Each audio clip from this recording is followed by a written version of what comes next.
సామాన్య రైతు కుటుంబంలో పుట్టి స్వయం కృషితో ఎదిగిన మాజీ మంత్రి దామచర్ల జీవితం ఆదర్శప్రాయమని మంత్రి డోలా బాల వీరాంజనేయ స్వామి అన్నారు. దామచర్ల ఆంజనేయులు వర్ధంతి సందర్భంగా ప్రకాశం జిల్లా టంగుటూరి మండలం తూర్పునాయుడుపాలెంలో mega job mela medical camp నిర్వహించారు. గ్రామంలో పలు అభివృద్ధి పనులకు శంకుస్థాపన చేశారు.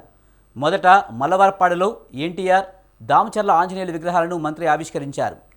దామచర్ల నీతి, నిజాయితీ, నైతిక విలువలతో రాజకీయాలు చేశారని, ఏ పదవి చేపట్టినా ఆ పదవికి వన్నె తెచ్చారని కొనియాడారు. ఎన్డీఏ ప్రభుత్వం ఏర్పడిన 100 రోజుల్లోనే రాష్ట్రంలో అనేక అభివృద్ధి సంక్షేమ కార్యక్రమాలు చేపట్టామని చెప్పారు. దీపావళి నుంచి మహిళలకు ఉచితంగా గ్యాస్ సిలిండర్లు అందజేస్తామని తెలిపారు.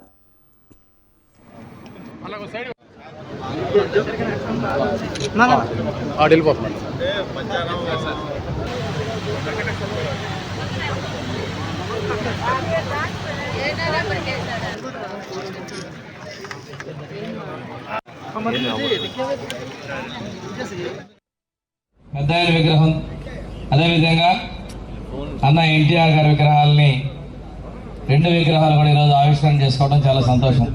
తన కృషితోటి వ్యవసాయ రంగంతో వ్యాపార రంగాన్ని విస్తరింపజేసుకొని గ్రామ సర్పంచ్గా ఈ ఊర్లో హై స్కూల్ వచ్చిందన్న, ఈ ఊర్లో అభివృద్ధి ఏ జరిగినా పెద్ద ఆయన చేసినటువంటిది.